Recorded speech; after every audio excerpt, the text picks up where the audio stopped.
Hello, everybody. Welcome to Famous Cartoonist Says Things in the Morning. I saw Treese. Treese is here. Hey, Shug. I'm getting a later start today. Well, not much later. It's still around 10 o'clock. But I had to put this bow tie on for you today for this happy Friday morning leading into the weekend. And my coffee's very, very, very warm. It's fresh. This one's fresh. It was still warm, but then I microwaved it again to get it even warmer, beyond lukewarm, and I'm drinking it. It's filled to the top, so this might be a long show or a short one. You never know.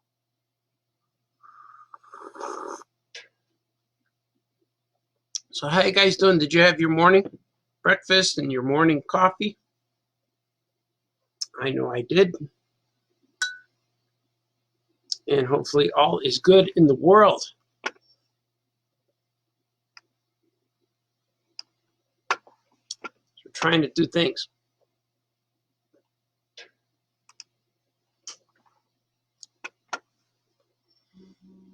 I'm doing something later today.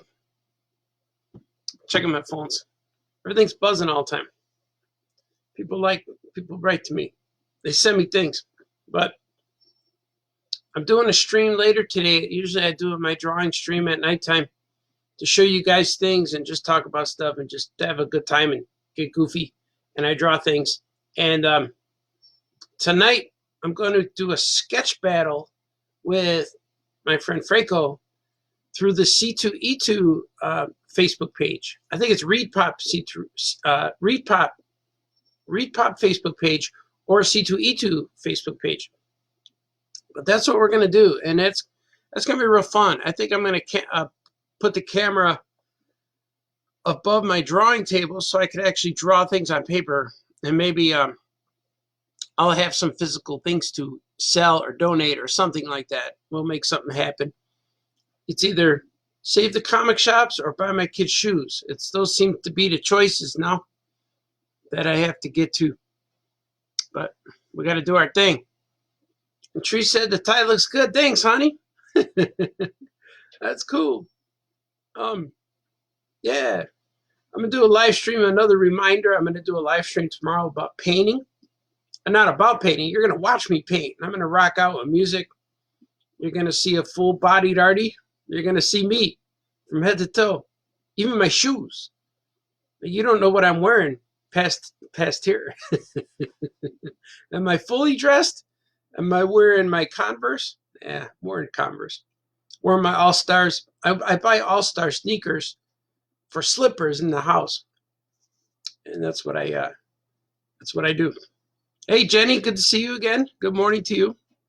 The coffee's so hot to drink. I can't hold it like the Jerry Seinfeld way. I have to hold it with the handle. It's hot. I have to let it sit a little bit. But you guys are awesome. I can't wait for tomorrow. I can't wait for today. I can't wait for an hour from now. Everything's really cool.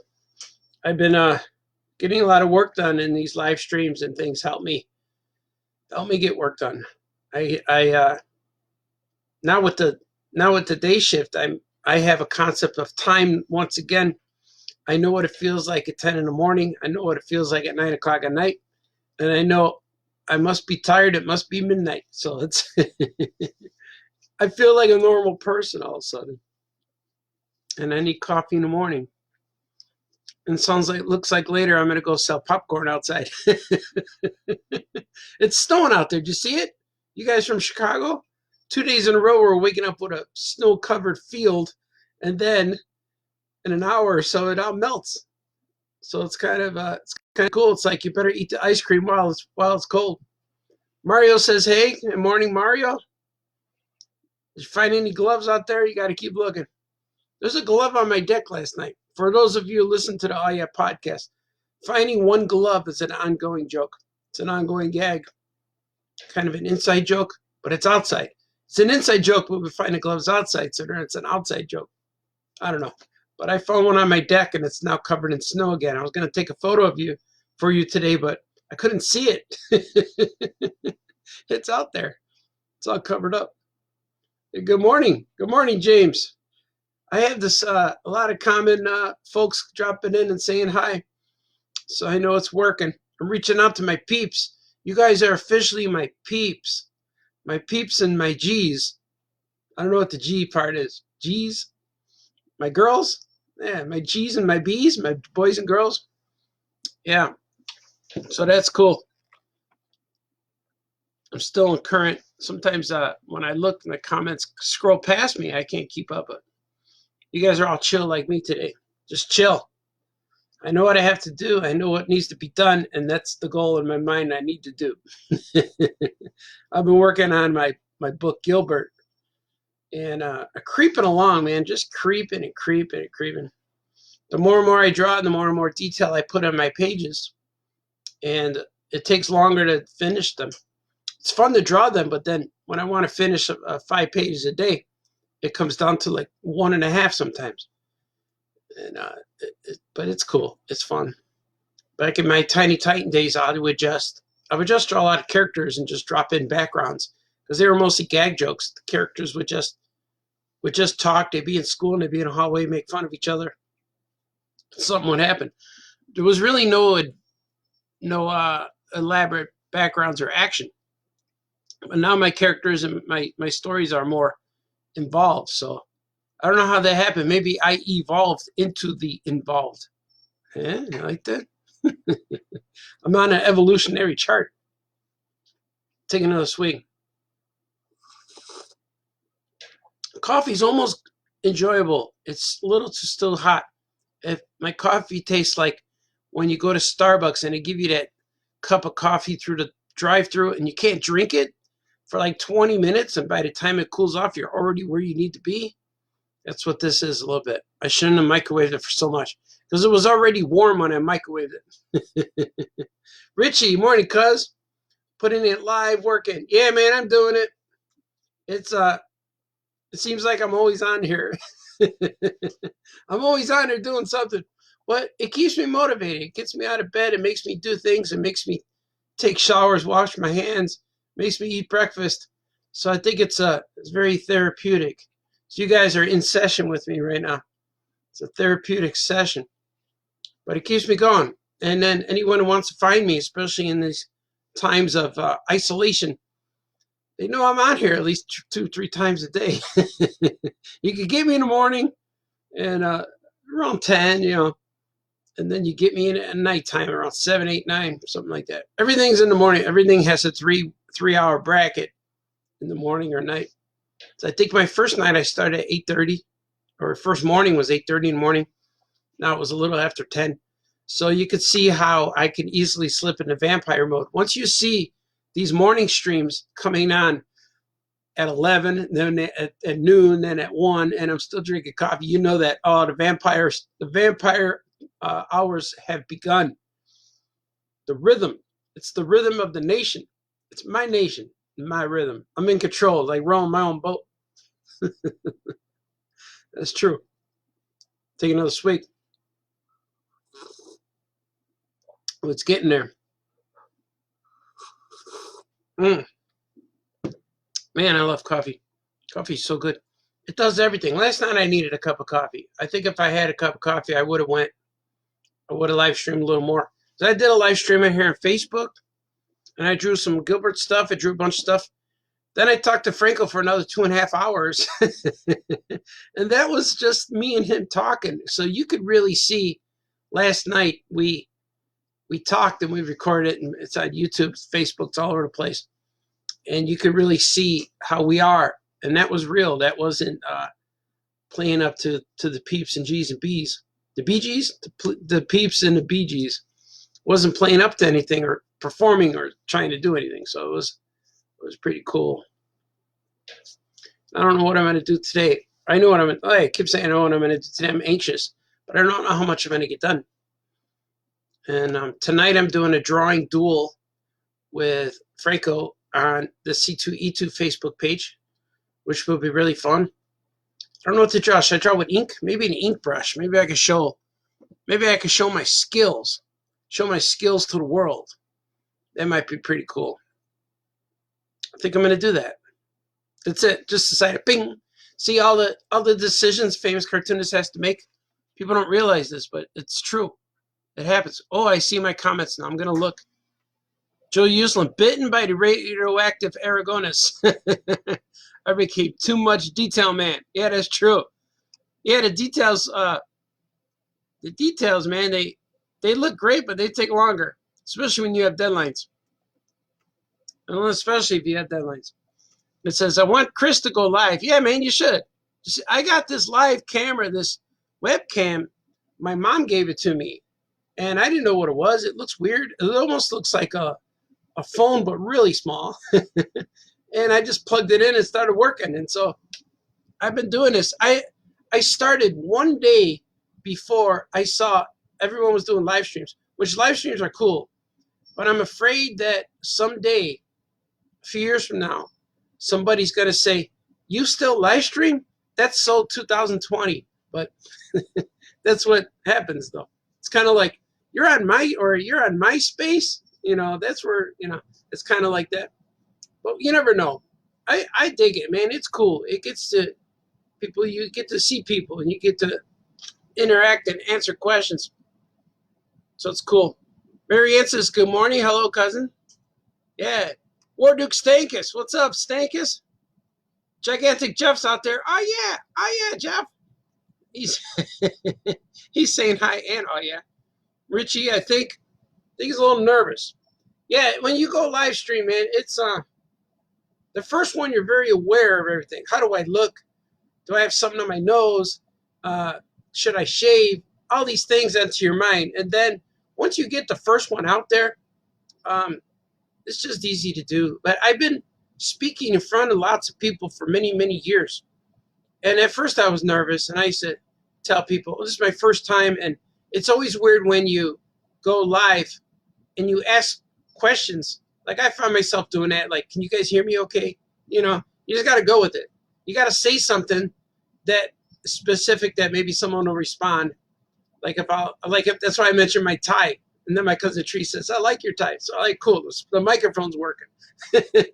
And so the camera, I try to adjust everything. But once you go live for the first time and you get it out there, second time, third time, it's going to be easier. And right now I'm just comfortable. I just sit here. I got the background up. I'll display. There'll probably be a new background because I'm going to be painting. I'm painting Saturday with my buddy Vince's music's going to be pounding out here. You're going to hear it really cool. Oh, look, Vince is on here.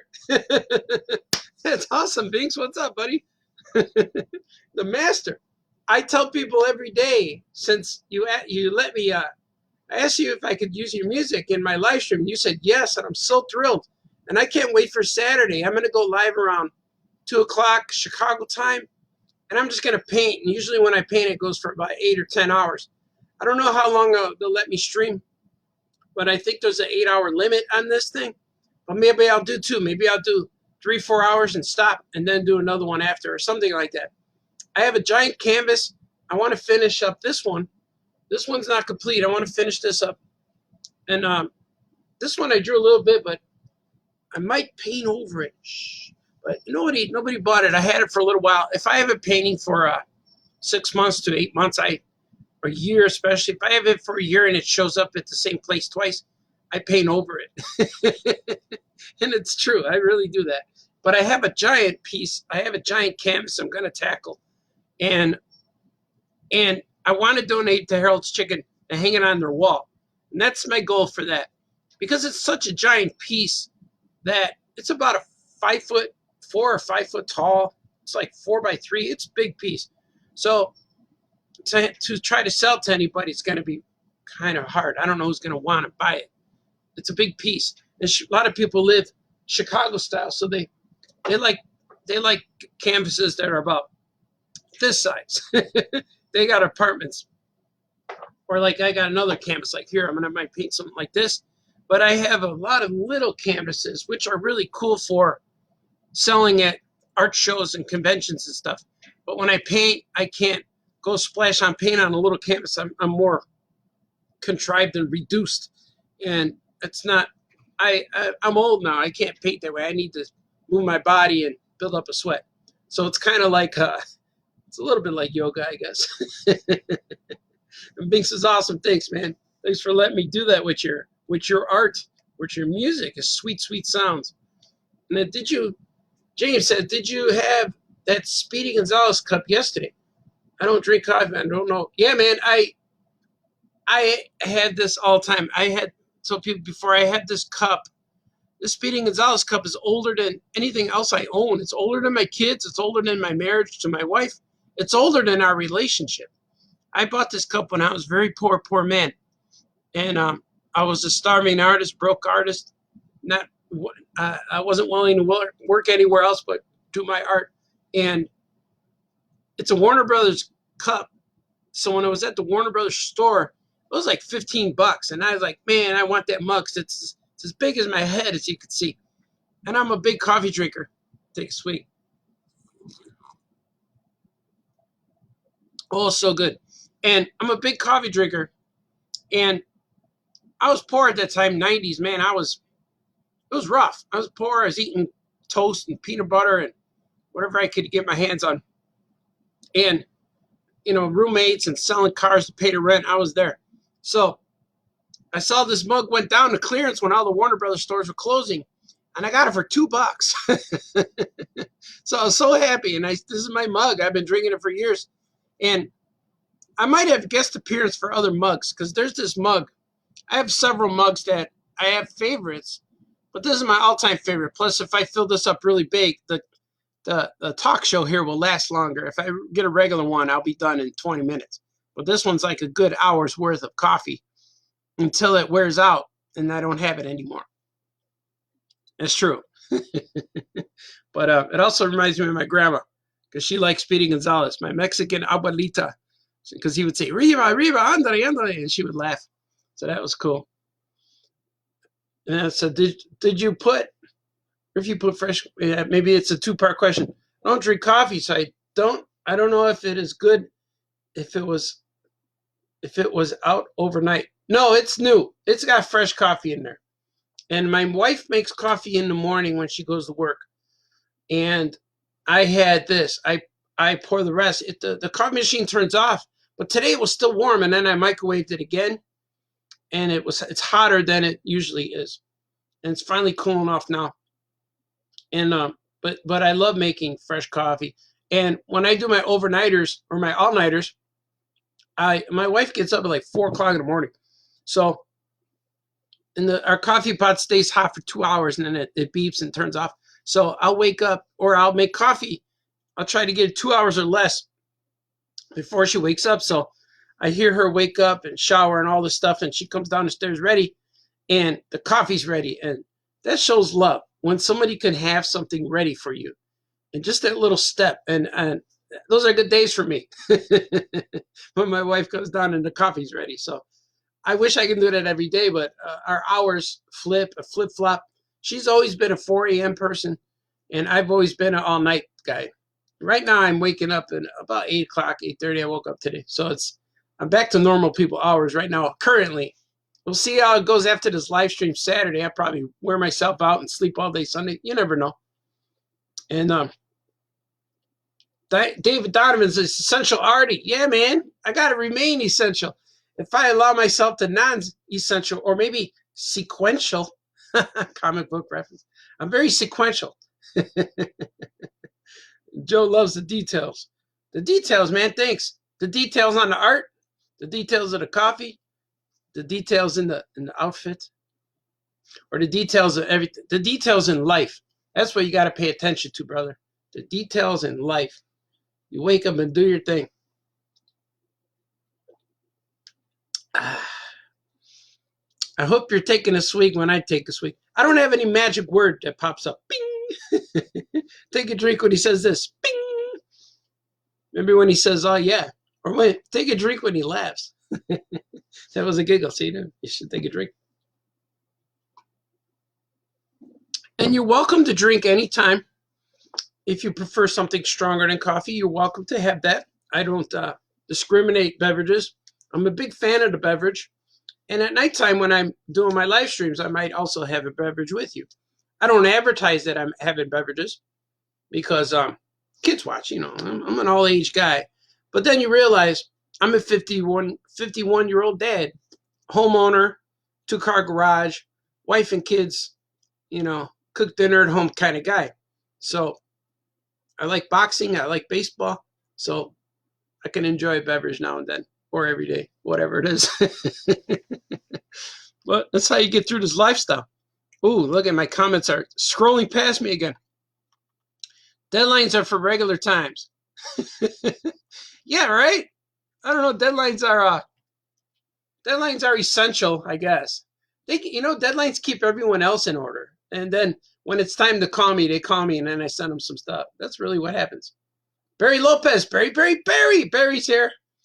And Vince is back. This is great. Thanks, Vince, man. And yeah, I love this, man. You inspire me too. You do those live videos, the 2-drink minimum videos. My buddy Vince is here. And he says some awesome music. He does 2-drink minimum videos. For me, they go on live, I think, 1 or 2 o'clock in the afternoon. So I usually watch those when I start working. And they're so cool, man. He does such good things with his voice and his music. And I've been a fan since, I think I saw you. It came down, it was like 1991.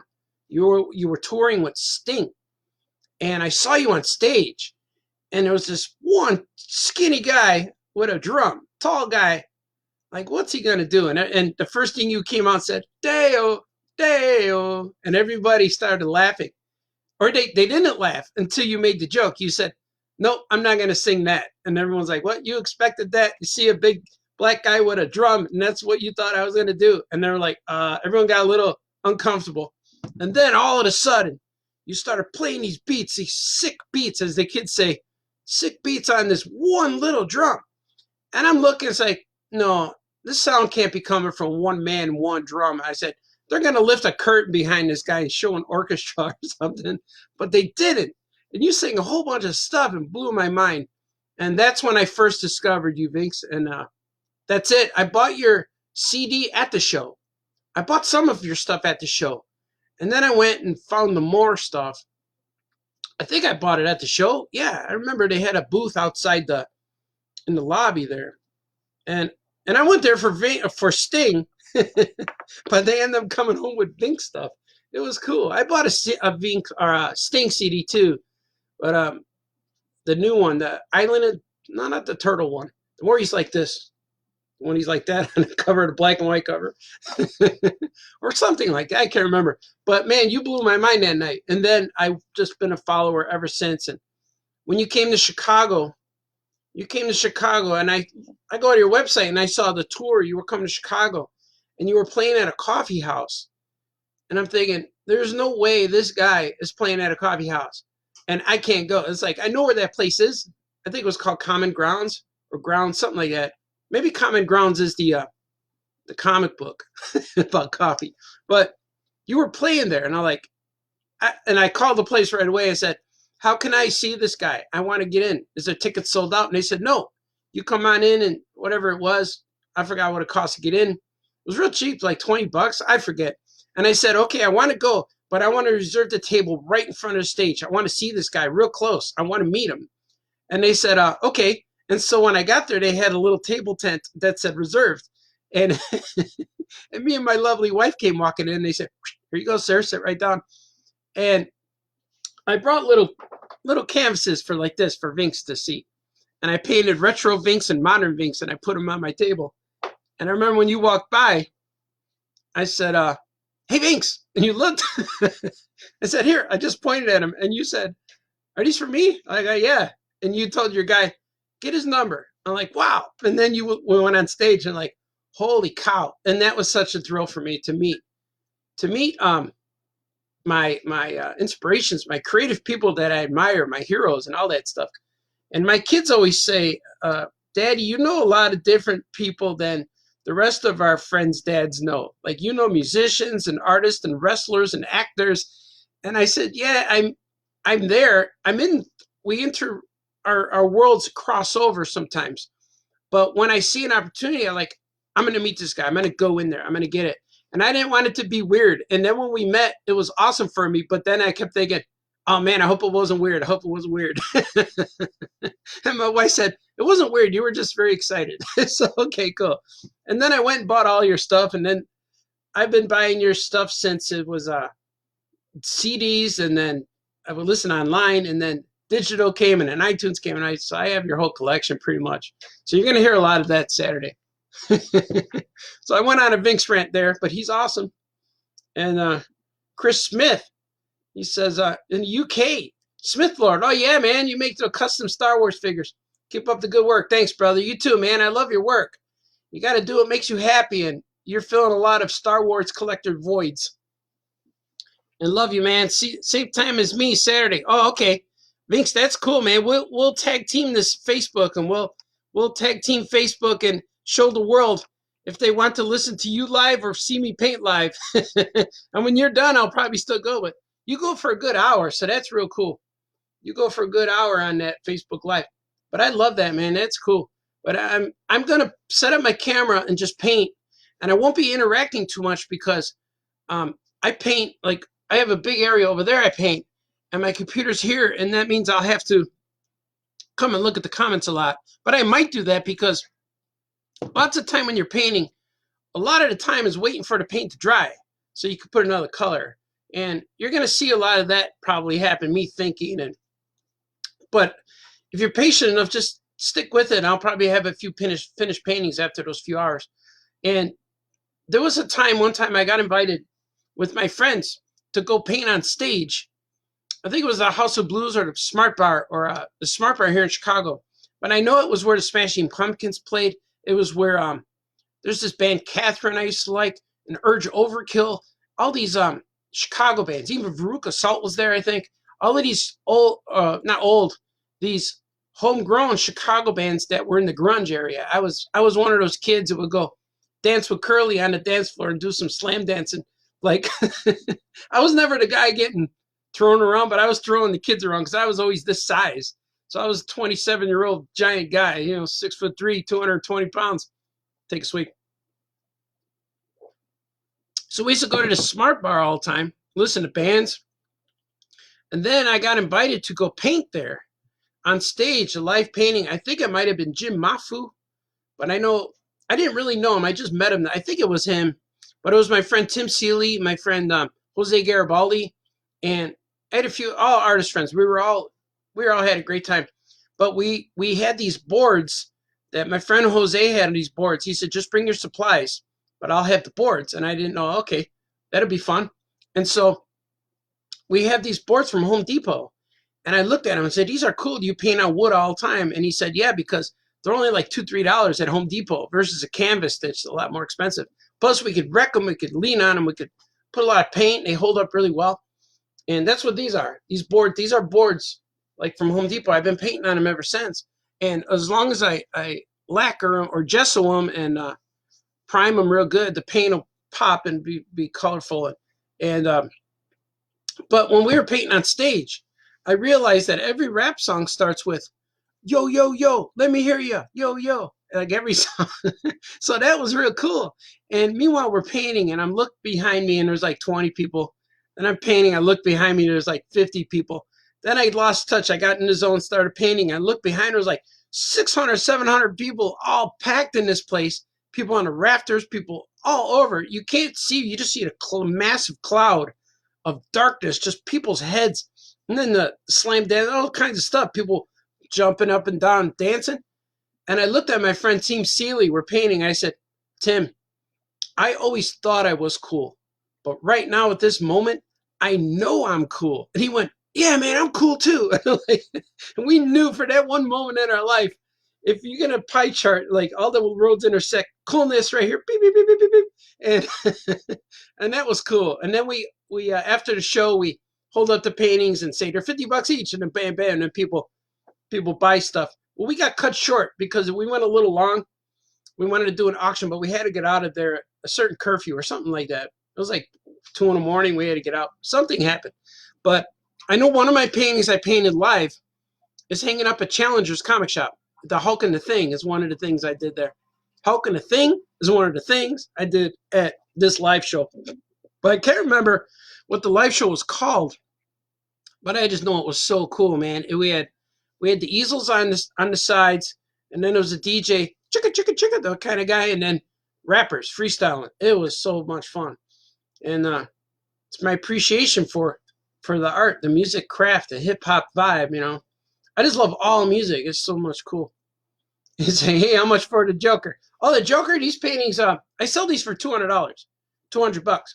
So if the Joker doesn't sell in a year, I'm going to paint over them, and then he won't exist. That's how I get rid of my paintings. If they don't sell, I paint over them, and then they usually sell.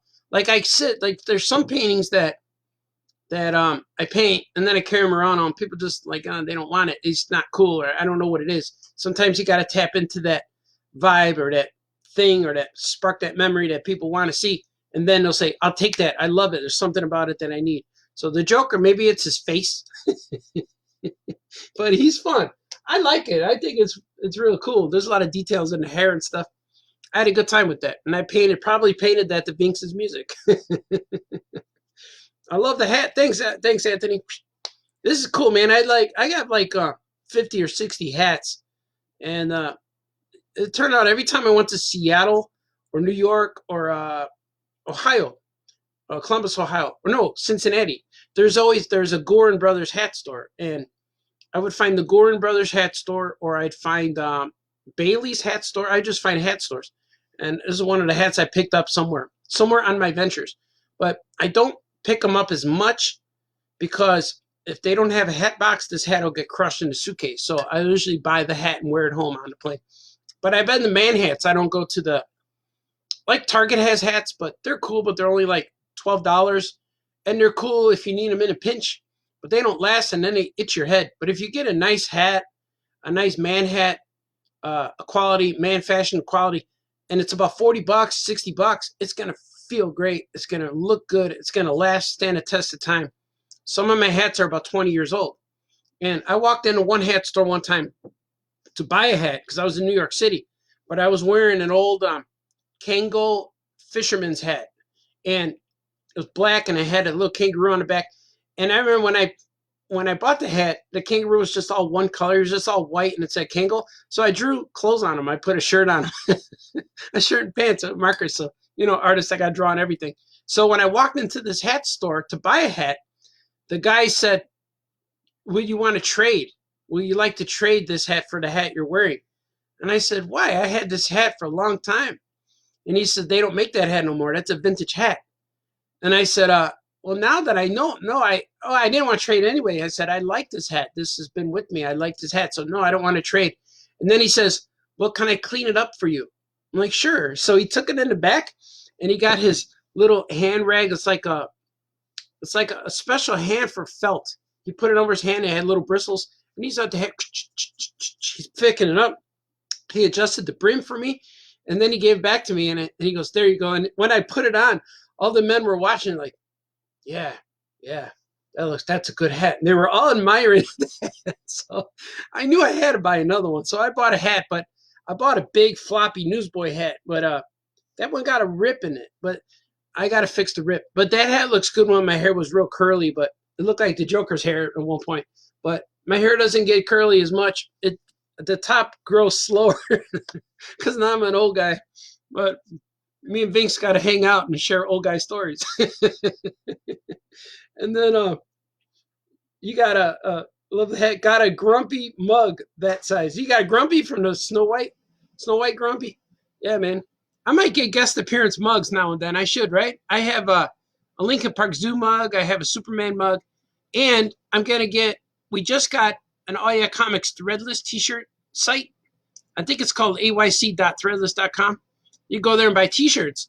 But we sell coffee mugs on there, so I'm going to get one of those so I can have a All Yeah Comics coffee mug to represent. Because right now I'm advertising Warner Brothers store, and they're not even around. Take a swig. Mario, yeah, man, I missed the Warner store too. That was a cool place. It was like a museum. You could walk in and see things. I used to like that a lot.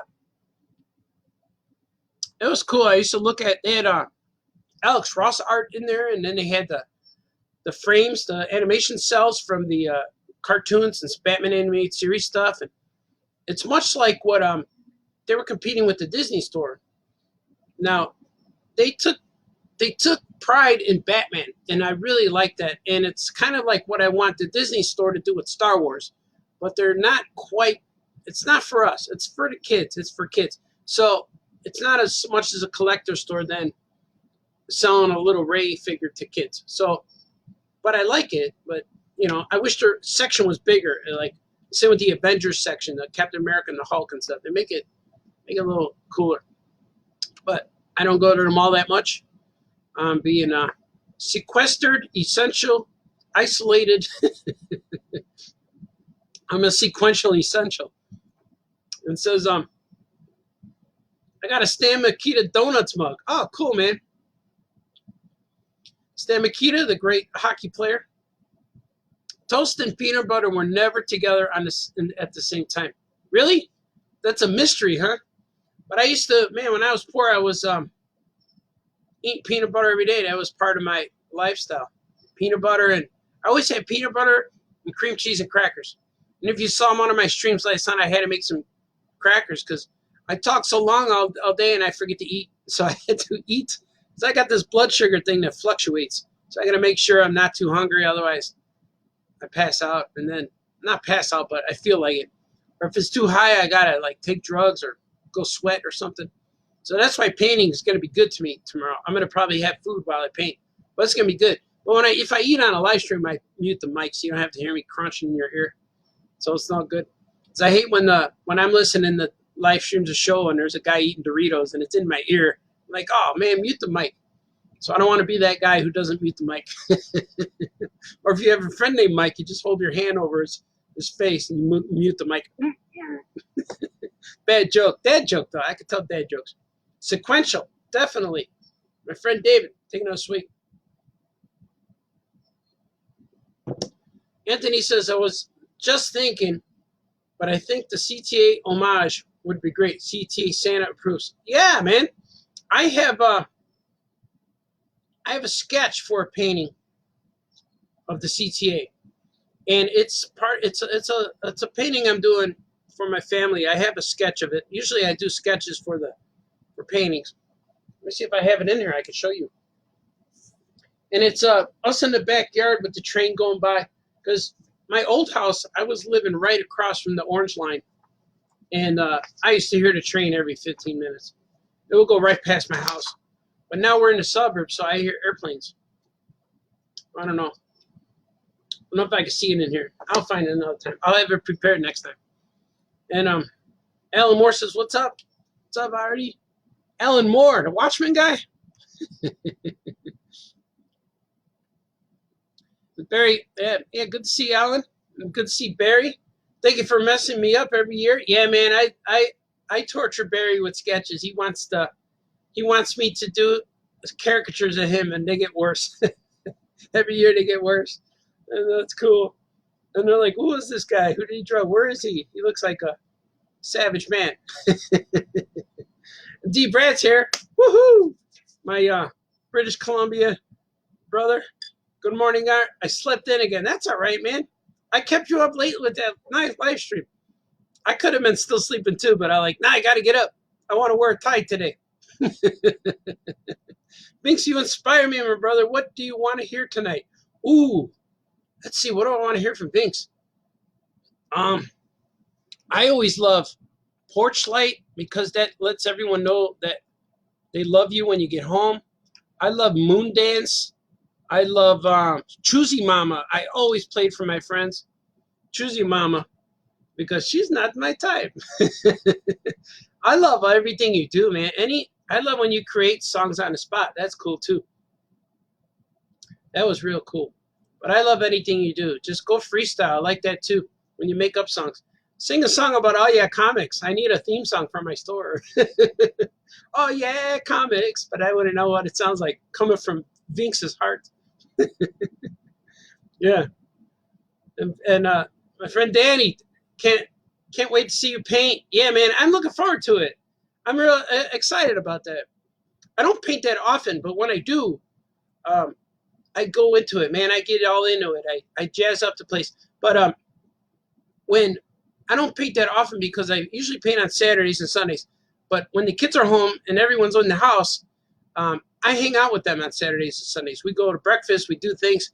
But now that everyone's home all the time, every day feels the same. So now I know that if I paint Saturday, no one's going to miss me because it's just what I do. I'm down there. I'm down in the basement in my art studio doing my thing. So it's getting easier. But then my kids know that when I come down from my in the morning, all dressed up, and they're like, my daughter will roll her eyes. Oh, live streaming again. I go, yeah, I got to do it. And then at breakfast, she's eating and doesn't look at me. And goes, my dad's cool. He does live streams. She's drinking her, eating her food. That was fun. But it's true. I do that stuff. And my cousin Teresa says, that's how I learned about Kennedy Rose from a Sting concert. Kennedy Rose. Was that yeah. I'm familiar. It's familiar, but I'm not sure exactly what Kennedy Rose was. But are those the girls who sing, do they sing Delta Dawn? There's like three girls with guitars, and they're singing Delta Dawn. And if that's them, yeah, they're awesome. I listened to that, and that song makes me cry, even though I think it's just because we heard that when we were kids. Me and Treese are cousins, and our grandmas and aunts would play these country songs all the time. So I grew up with a lot of country music. Willie Nelson, Dolly Parton, and Connie Francis. Who's the other one? There's one other one. Connie Francis, and the one who says, Daddy Dumpling, I miss you. You're still my best buddy. That one. I forgot her name, but yeah, it was cool. And Vinks, it was that was at McCormick Place. Oh, cool. Vinks is talking to my cousin. Yes, you reunited. My worlds are together. Yeah, that's right. And oh, that's cool. Yeah, maybe that's where we saw them. I can't even remember where we saw you guys. Because Treese you were with me when you saw Sting, right, Treese? Yeah, we were together. Me and Treese and Raisky and my brother. I can't remember. My friend Rudy Hernandez says he has a Better Call Saul mug. Yeah, man. Speedy Gonzalez here. I have many. Maybe I'll trade up another one, guest appearance. Or I'll bring two, because I can't put this one back. I'll feel bad. Kevin Bixby's here. Oh, yeah, man. D-Brad's. Oh, wait. I'll keep adjusting the wrong scroll here, because I'm getting a lot of comments today, which is really cool. D-Brad says, hey, Vinks, Art introduced me to your music this week. Yes, I did.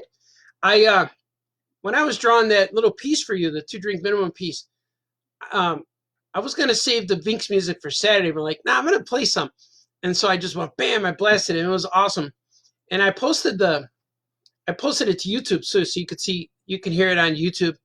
And that was the longest drawing stream I ever had so far because I drew that piece. There's a little sketch in my sketchbook. I don't know if Vinks ever saw this part. It's a little sketch in my sketchbook that I just, this is what I do. I do little thumbnails. And look, you can see, I was trying to get a feel for Vinks' face too. Where is it? Where is it at? Right here. Here's Vinks. There's Vinks right here singing. I tried to get a feel for the way he looks like. And then here's the piece, 2-drink minimum. So I took a photo of that little sketch. And then I put it in my computer and went from there. So I did an actual, from start to finish, I didn't prep anything. I took a photo of it and sent an email to myself, brought it into a program and finished it up. And that was real cool. And it's funny because when I go with my wife to her board meetings now and then. It's like a community parks and rec board meeting. And when I'm sitting there, they have all the commissioners come in and all the famous, those kind of guys. They all sit there like, they with their clipboards. So as I'm sitting there, I bring my sketchbook and I end up sketching all of them. I draw them all in my sketchbook. And my wife saw this, like, who are these guys? And then I showed her the sketches without saying, look who I drew. And she goes, hey, is that this guy's? And it's like, yeah. So I know I got him right. So it's pretty cool. Yeah, that's true. Quiet snacks tonight. String cheese, peanut butter. Yeah, I got to do that. Yeah, I got to eat because then I start getting a headache. And 2 nights ago, after the live stream, I went to bed with a headache just because I didn't eat. So I eat, and then I got a headache. I ate, got full, and then still had a headache. It was too late. You gotta eat before the headache arrives, and that's why I had to pass out. I had laid down. Boom, I was out. But normally I could just refuel and get back. You need to eat, sugar. I know. My cousin Teresa's a nurse. She knows it. She's gonna prick me with a needle next time I see her. I don't want that. I'm gonna do it. I'm taking care of myself for real. As long as I don't gain weight or get the blood sugar I got to keep it level, keep it on the level, and stay nice level. And then it says, Anthony says, "Hey brother, the trains, and the buses in the city keep on moving, and I know you'll do it justice. Do us justice. I love to see a mural of yours in a station or on a moving ad on a train or bus. Man, I would love to do that. I would love to do that. I would love to paint some murals. I used to way long time ago when I was 18, 19, 20. I was involved with a few, and then we did the unauthorized murals a few times. These kind, but I did a few of those, but those are dangerous. That were just that spray paint can always reminds me of when I was 16. So, but we didn't damage property. We painted under viaducts and stuff like that. So it was something. It was the city. Screw the man. That kind of thing. But I needed my art. I needed to show it. Who's gonna know? Who's gonna know you're doing your art if you can't show people? And that's the main thing about being an artist. You want people to see it. You want people to hear it. You want people to read it. You want people to taste it. Whatever. If you're a baker, you want to bake a cake, and you're like, here, try my cake. Try it. What do you think? You don't just want to make something and look at it. You want someone to enjoy it. So that's kind of where it comes from. Yeah. And will the room get messy from the paint? Danny asked it. The room is already messy from the paint. There's lots of paint here. There's my floor is covered. You'll see. I'll do a little camera, and it's I got brushes. I got paint on the floor, and the main thing is like when I wanted to get a house, when we were buying a house, it's very important that I have a room. Especially I have a basement. I have a lot of space here, and it's pretty big. It's my basement art studio is just as big as the upstairs house, including the 2 living rooms, the kitchen. I have a living room, dining room, kitchen. So it's as big as that. It's the whole foundation of the house.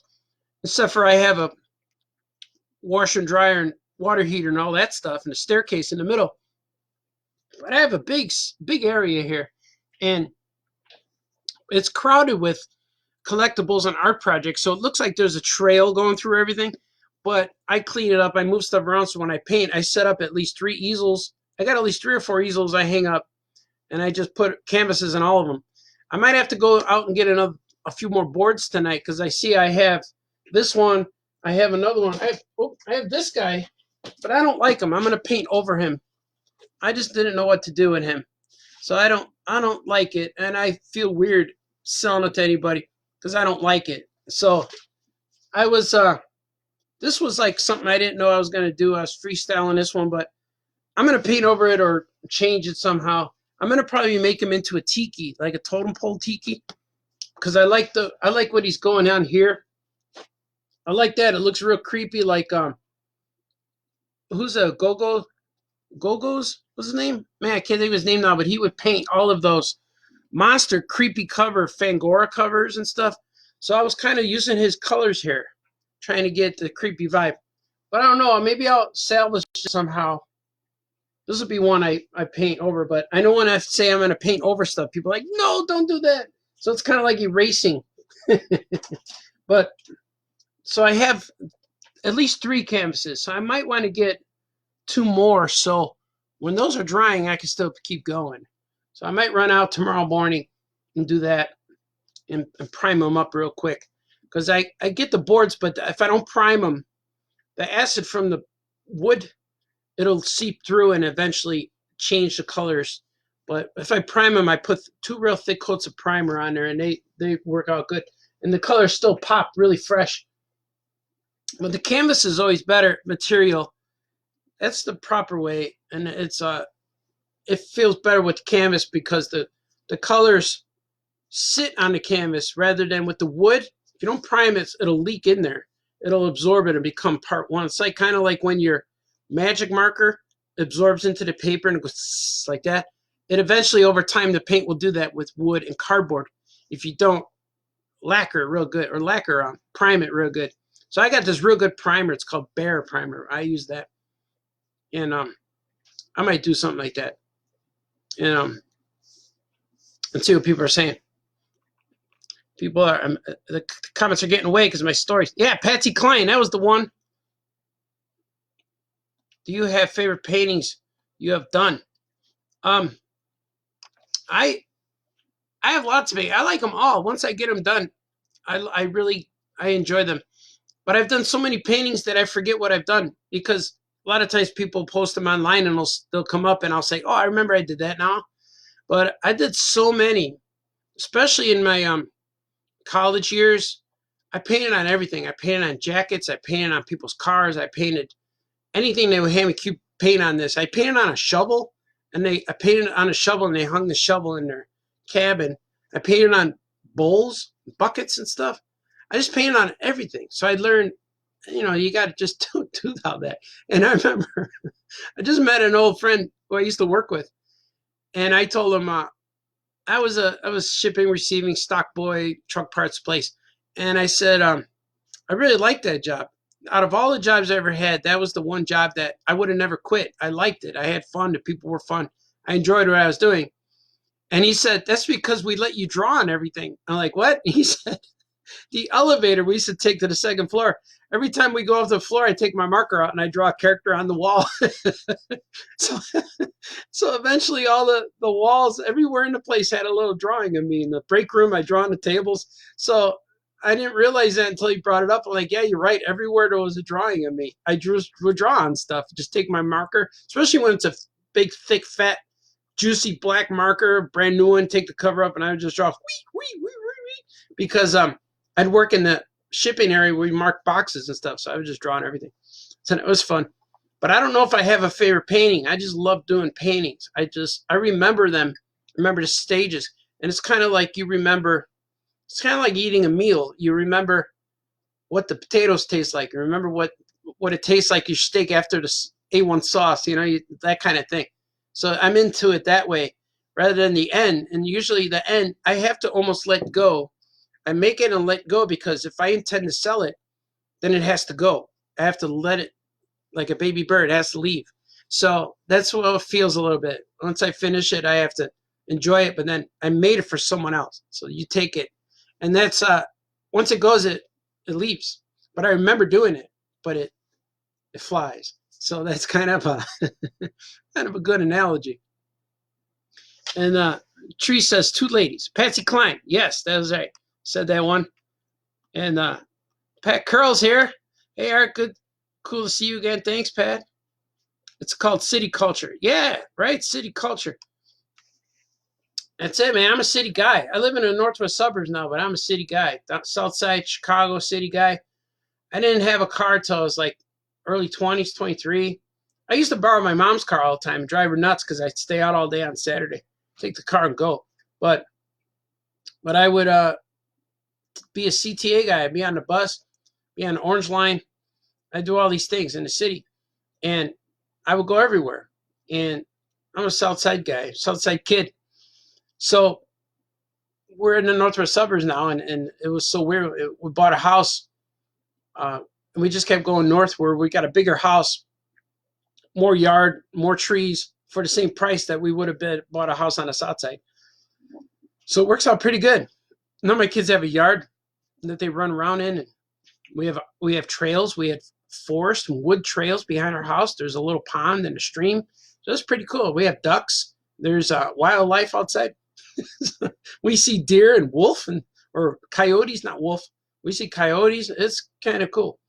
I like it. It's different for a city guy. And Anthony says, your art should be seen and appreciated throughout the city. DM me. Oh, yeah, I'll do that. And we'd be able to touch base with someone at CT. Yeah, dude, we will do that. Yeah. I'm a big fan of that. And Skokie, the town of Skokie embraced my art, and they put me on. I painted all the fire hydrants, and they put me on the all the electrical boxes at all the intersections. So they wrapped up the boxes with my artwork with this vinyl wrapping. So that was real cool, man. We'll do stuff. I could do some. I could go paint things, or bring things, make things. Yeah, man. We'll touch base. We'll do that. Trees. Trees was one of my partners in crime. Spray cans and spotlights. Yeah, we did some things. But you know what? When you think about it, nothing we did was illegal. It was just weird. We did weird stuff. Like before Jackass was cool. But we didn't get hurt. We didn't hurt each other. We didn't hurt anybody. We just did things. We didn't do anything illegal. I'm not gonna say that on a live stream. Daddy requests more Universal Monsters. Maybe. I did a few, and they were in black and white, and I sold them. I did the Wolfman, and I did Creature of Black Lagoon, and the Mummy was going to be part of that, but it wasn't coming out the way I planned. The face looks good, and that's all I like, so I'm going to redo something soon. And Pat Carroll says, I saw a coyote by the Chicago River this morning at Lawrence. Yeah, they're invading the city. And take a swig. What I heard is happening with coyotes, this is what I heard, was there's wolves coming from Canada. They're coming down, and coyotes are migrating north. And the wolves and coyotes are falling in love and making babies and stuff, and doing what they do. And they're interbreeding. And so coyotes are, a new generation of coyotes have the instinct to roam in packs, where normally coyotes are solitary, they're rogue. So they go, when you see one coyote. And when I heard that, I said that was weird, because you used to only see one coyote at a time. But over here, I was on the path. This was years ago. My kids were little, we're walking, and I saw 3 together. And they noticed us. They looked up, their ears got, and they looked, they're like, uh-oh, we got to go. Because the pack animals, they'll corner you like Jurassic Park, like that, like the raptors. They'll get you here, they'll surround you, and then they'll get closer, and then they'll go for the little one. And my daughter was about 4 years old. I'm like, we got to get out of here. And then I saw that, and then I heard that the wolf instinct causes them to roam in packs, because that's what wolves do. So you got to be careful. If you see one coyote, there might be another, especially if they're a family. And so you just got to be aware. And I do squatch calls out of my back door all the time. I go on howl. Woo! I open the door, especially at night, and I love it. And I'll just do a squatch call. And once in a while, I'll get a howl back from a coyote. So I'll scare my neighbor, and then I'll open the door and go, ah! And then the neighbor will get scared and then run back in the house. And then I'll hear a howl back from a coyote, so it's weird. Danny said, I got the creature. And the bride freaks, oh, you do? That's right. Oh, yeah, man, that's right. You did get the creature. The creature was fun. That was one of my favorites. And I got to make some more. I got to feel the vibe. Like, Frankenstein would be cool to make him walking all crooked and get the sparks coming out of his neck and stuff. That might be fun. We'll never know. I don't know what I'm going to paint today or tomorrow. I might have to get a few more boards, though. I really feel that. Because it's not, I could paint on, I got a lot of small things, but it's not going to be exciting to see me paint on something small. You want to see me go crazy. Whoa, whoa. So I'm going to find something. Maybe I'll find some doors, paint on a door. I don't know. We'll find something. I'm looking around. I don't have much. And then Pat says, a pack of them were stalking me in Graceland Cemetery. One of my favorite Chicago spots that no one really knows about. I don't know about Graceland Cemetery either. But, yeah, you got to watch, man. They'll get you. They don't normally go for human, like adults, because you're too big. But if you're with a kid or another walking your dog, they'll go for you. They'll say, I want to eat that thing. And then they'll get you. I always tell my kids, animals will not bother you unless they want to eat you. If they feel that they can eat you, they're going to attack you. No matter what size they are. They're going to get you. They want to bite you. Every animal wants to bite you unless if you leave it alone, it's okay, but it has that instinct to attack. I don't know. That's how I think. This is me. You know, people are like, he's crazy. He hates animals. But that cemetery, I used to go to. I don't like going to cemeteries because I get that ghost feelings all the time. I seen them. I touched them. I've been with them. They talk to me, and I have too much experience with that. And and my friends, one time we were bike riding in the woods, south side. We're going through all the bike trails because we used to do a lot of BMX cross jumping and stuff. That's how I broke all my bones. I broke my tailbone, broke my knee, all this stuff happened. So I had a concussion. I hit my head. So that's probably why after that I seen ghosts. But but so all my injuries are because I was decided that I wanted to go mountain biking. So we were driving. It was in Tinley Park or Oak Lawn or somewhere around there, south side. And we do the bike trails, and all of a sudden we stop. I'm like, why are we stopping? And then my friend gets off his bike and flips a fence. It was a fence in the middle of the woods. And then I look, and he's in the middle of a graveyard. I'm like, what are you doing? And he said, this is Bachelor Grove Graveyard. And I'm like, we're at Bachelor's Grove, and Bachelor Grove is legendary in Chicago for being one of the most haunted places in Chicagoland area.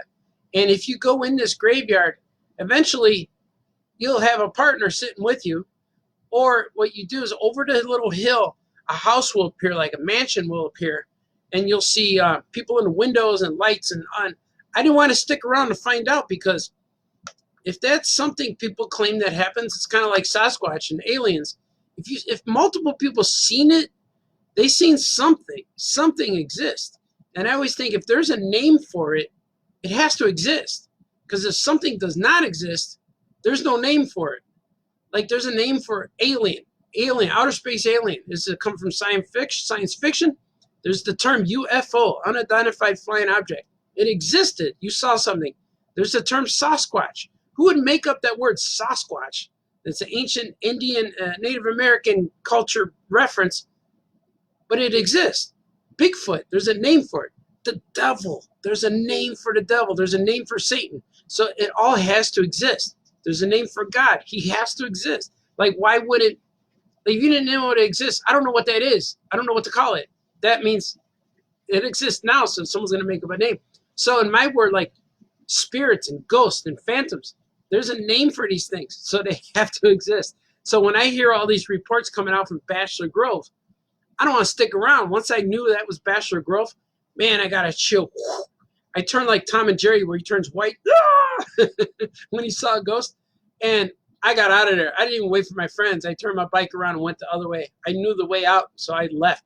And they were laughing, where are you going? I said, I'm not going to mess around with any of that. I don't need anything following me home and attaching me to my backpack. And I'm getting out of the backpack when I'm sleeping. I had too much experience with things. I should do another ghost story podcast one time, but I already been talking for an hour. I'll wait for Halloween night to say stuff. And I know many of my family members have the same experience. But that's cool. But I've never been to Graceland Cemetery. I don't go to cemeteries. I don't. People say, let's go. It's like, nope. Yeah. And she said, yeah, she remembers me carrying around that donut pillow when I broke my tailbone. Yeah, I since then I have a new one now. I get one for Christmas because I wear it out all year. And now that I'm an old man, I'm sore all the time. My tailbone hurts from sitting. Like I have an art studio chair, but it's concave. It's like you get a chair like this, and I have to tilt it back so my butt fits in there real good. I have to elevate my knees. If my knees are higher than my butt, then I don't hurt. Like I go to the movie theaters or baseball games, I'm in so much pain after that, and I get that old guy walk. After I get up and walk it hurts. It takes a few minutes to oil up the chain, get the bike going. So yeah, that's happening to me, and so I have to make sure I take hot showers and do stuff like that to get the muscles and bones soft again so I can move around. But if I sit too long on a wooden chair, man, I'm done. I got to lay down, stretch out. But I could sit in my art chairs. I choose my art chairs wisely. so I could last, and they're not painful. So I'm very comfortable. It's very concave to my ergonomic needs. That's true.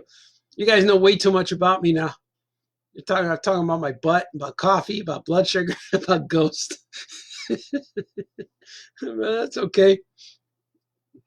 Another swig. I'm almost done with this. My friend Jamar Nicholas, he does coffee talk with Jamar. And his thing is he talks until his coffee's gone, and then he finishes his coffee and he's out of there. So I'm a little bit like that because when my coffee's going away. But I didn't take this from him, but he did inspire me. And now that I'm live feeding with the rest of the world, I just want to thank everybody who follows me, because there's a lot of choices out there. I'm sure there's like 10 or 12 people in your Facebook groups that are live streaming at the same time. Yeah, we got to get Treese. Treese, you'd be a good for a live a ghost story podcast. We should get you on. I know you have stories too, so that would be real cool.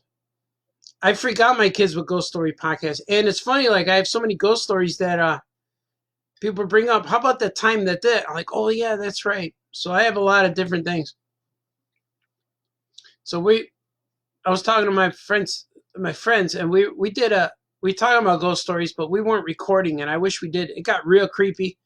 It got real. And I know that people were listening. The rest of our friends, we had like 6 guys on the group, and everyone else was letting us go, and they were quiet. So I know that they were freaked out too. And people are like, oh, you're just freaking out, or oh, it's in your brain. But no, it's not. It's real. It's sometimes as real as you know, like all that stuff. This is real. You see it. I haven't really felt it, but I've seen stuff and heard stuff and felt it. Felt a lot. Well, they felt me. I haven't felt it with my hands, like whoo, but I feel like that kind of stuff. And it's just, I'll talk about that another time. I'm getting weird. I'm getting chills. I'm starting to sweat.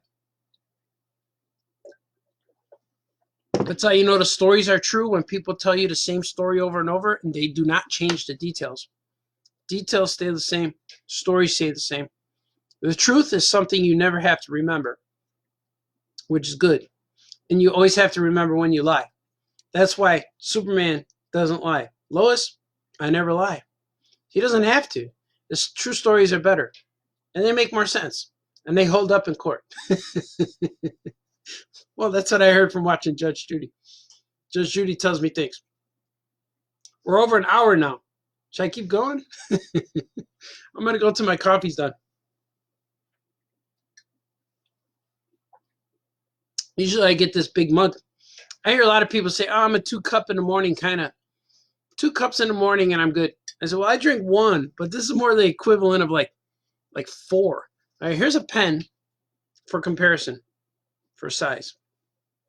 So it's almost as big as a pen. So if you're going to compare a cup of coffee, you take your pen and measure it to your cup. Most cups come up a lot halfway. And then a circumference. Circumference, you like that word? That's a word I learned in school. Clark Kent's a good man. Yeah, I agree. Clark Kent's pretty awesome. Clark Kent does his things. And each actor portrays Clark Kent a different way, which I really like. But I know who Clark is, and I love writing Clark Kent stories. And all right, I'm going to drink some more. Yesterday, after my live famous cartoonist says things in the morning, I went up and made a whole pot of bacon. I cooked up a bunch of bacon, and it started a community thing going. My daughter came by and made some pancakes.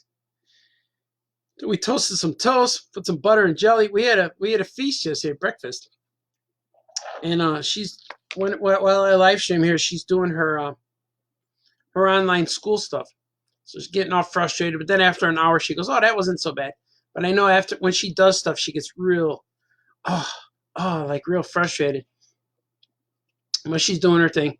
My son, I don't know where he gets his work done, but he hangs out in his bedroom all day. He does the Minecraft stuff, and he's making music. He's always doing his thing.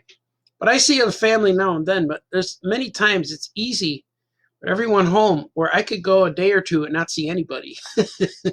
I could just stay here and then go upstairs and come back down, and it's easy to not avoid people, but I could actually not see them if I don't look for them. And it's kind of it's odd but cool and all of that. But I probably see you guys more. I talk to you guys more than anybody else. But this has been good. I think I'm good now.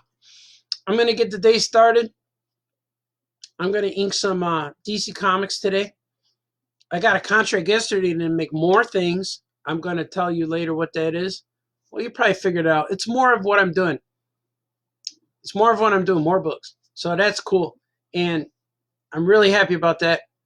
I communicated with editors yesterday. I'm really happy with that. So it feels like I'm not doing this for nobody. Not doing this for nobody. Not doing this for anyone. How's that? I'm not doing this without a person. No, you get it. I'm not alone in this world working, talking. Even if you walked in the room right now and looked at me like, who's he talking to? And everyone in the house knows that I'm doing something because they can hear my voice through the floors. But I'm gonna get to work. I'm gonna get comfortable. I'll probably rock some music today. We're gonna do a live stream at about 6 o'clock Chicago time. It might even be 5 o'clock Chicago time. I gotta see, but we're gonna do that. I'm gonna draw some things. I'm gonna probably draw on paper today so I can have something physical in case they want to donate to charity, or I might sell my drawings on eBay or something like that. Something's gonna happen because I need to raise some funds. Everyone needs funds, but I'm gonna try to sell some things on my eBay page. I have look up RDB Collectibles. There's an eBay. I have an eBay store. I have like just little toys up there right now, but I'm gonna start putting some artwork and maybe some paintings up there. Maybe whatever I paint this weekend, I'll put it on eBay. If I don't sell, I'll present whatever I paint this weekend. I'll present it to Facebook first. If you guys could see it, I'll probably offer it to you guys to sell. And then if it doesn't go there, I'll put it on eBay and sell stuff, because my stuff goes on eBay and I sell it. It sells pretty good, and but it reaches everywhere. But if I could concentrate you guys get first picks. That might be cool. So I might do that. And it's like I'm torn with this thing. I'm part of the comic industry. I have 3 comic shops. Everybody's suffering. Comic shops are suffering a little bit. We need to stay alive. You need to be creative. So we have Patreons. We do live sales. We do like QVC sales for our store. We sell books. All the comic shops are trying to help each other. There's publishers and artists are getting together to do charity. So it's kind of like I'm torn where I need to help comic shops, but I need to help our shop. I need to help myself. My kids need shoes and food. So it's like and everything slows down. Everything's slowed down. The comic shops slowed down. You can't even go in there anymore. Restaurants slowed down. Printers have slowed down. Comic distribution has slowed down. Nobody's delivering new comics still for the last month or so. So I'm torn between what should I do? Should I be a charitable man, donate to charity? Should I do it for myself? I need to do it for myself so I can survive. And then I need to do so we can help our stores. So I have a way to provide for all these 3 or 4 things. So I want to do as much as possible so I could donate to each thing. So it's kind of it's a sense of responsibility, kind of like Spider-Man has. I feel it. I feel I got to help everything, but I have to hustle to pay my bills too. So it's real different. And I'm still, luckily my work hasn't been involved in this because my deadlines are still good. My books are still coming out. I'm still in communication with the company. So no one told me that nothing had been canceled. So the part of me trying to raise money will probably go to saving the stores and the rest of the comic book world. And so that's where I'm torn a little bit more. Like, do I save the rest of the world or do I save our 3 stores? So I'm going to try to do both. I'm going to do as much as I can to stay afloat. stay relevant, stay essential and sequential, and keep everything going. And hopefully we'll survive this madness. And all of this is going to be different after we're all done here. It's going to be different. There's going to be a different landscape. There's going to be different heroes and villains. It's going to be a different thing. You're going to see who survives. You're going to see the Skeletors on the mountain. Ha! That volcano didn't defeat me, He-Man. You're going to see that. And you're going to see a lot of people who go away. So I'm one of the guys. I'm going to be here no matter what happens. I'm going to keep making comics. I'm going to keep doing my thing. I'm going to keep drawing. I'm going to keep doing this. I'm going to keep doing conventions if there are conventions. I'm going to keep doing my art. A true artist loves negative feedback, loves to hear you can't do that. And every artist gets that in their life where you hear, you can't do that. You're crazy. That's impossible. That happened when we opened up our stores. People said, why are you doing that? That's crazy. Why you want to open up a comic shop? People told me when I interviewed for comic book artists, they said, you'll never make it. You're too cartoony. And then stuff like that. So artists love to hear that stuff because it gives them motivation. And then say, we'll never print your book. I'm like, well, I don't care. I'll do it myself. Or we'll never carry your book in our store. Like, I don't care. I'll open 3 comic shops by myself. And so I could print comics, and I have 3 stores that will sell it already. And plus my online store, plus all these other online things. So I'm not worried about that. But it's all about staying creative, staying aware, keeping yourself out there in the public eye, and having people just enjoy following you and seeing your things, So I'm gonna keep doing my thing. I got a whole bunch of comments now. I went on a rant. Sorry guys, I went on a rant, but that was me speaking from my heart. And then nobody's right, or nobody's not, and nobody's right. Yeah, you're right. You're right. Nobody's right. But I said, yeah, but you're right. Everyone has their own opinion. It's all opinion and feelings. It's feelings that people are feeling. And you just have to do it. If you have a negative feeling, don't go towards that. It's like the Force. There's light and dark. Don't go towards the dark. Just keep doing your thing. And then it's not a double negative. I don't think. It's not a double negative. Even that word is double negative. What about monthly subscriptions of a box of goodies? I would maybe. I have a monthly subscription to my Patreon where you can get posters right now for like $15, for $20, for $8. There's different tiers. So that's kind of cool. I've been able to do that, mail posters to people, and they seem to dig it. And I'm about a month behind on that, but you'll be getting your stuff soon. And sometimes if you get stuff every other month, it's easier for me because the postage is less, but sometimes I can't get to the printer. I can't get to the poster guy in time. So I overlap a few. But then when you get a poster tube, you get like 3-4 posters in there at a time, and it's real fun. And you'd pay $25 a month for good stuff. If I could do that, you might get repeats though. I don't know if I'll run out of stuff. And Comics, our stores have grab bags. We have $25 mystery boxes at our store. So you go to online and go to our Facebook pages and our website. We do have $25 mystery boxes. And Joey said vodka would help you with any decisions you need to make. Yeah, man, I'm a Bacardi rum guy. I'm a rum and Diet Coke. That's my drink. That's what I can handle. That's what I sip in the Mad Men times. And I'm good with that. It stays classic. I don't mix up stuff, and I know I could. It doesn't hurt my brain.